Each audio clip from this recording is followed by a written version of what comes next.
ఒక అమ్మాయి 2 గంటల నుండి బయటే ఉంది. లోపలికి రానివ్వము అని ఎంత చెప్పినా వినట్లేదు. కావాలంటే ఇది తీసుకుని రానివ్వండి అని ఈ గోల్డ్ చైన్ తీసి ఇచ్చింది సార్. చూడమ్మా, ఆడవాళ్ళు నిప్పు పట్టకూడదు. అంత్యక్రియలకి కర్మకాండలకి వాళ్ళు పనికిరారు. పనికిరారా?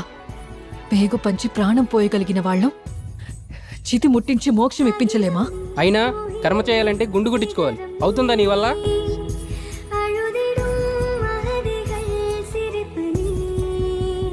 అమ్మా లే పైకి. ఆ వ్యక్తి మీ నాన్న,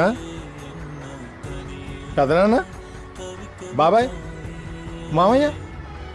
నా గురువు. ఎందుకు సార్ రానిచ్చారు? అరిష్టం కదా ఆమెకి మనకి. విద్య నేర్పేవాడి మీద కామెంట్లు జోకులు వేసే ఈ రోజుల్లో గురువు కోసం గుండు కొట్టించుకోవడం కూర్చుందయ్యా.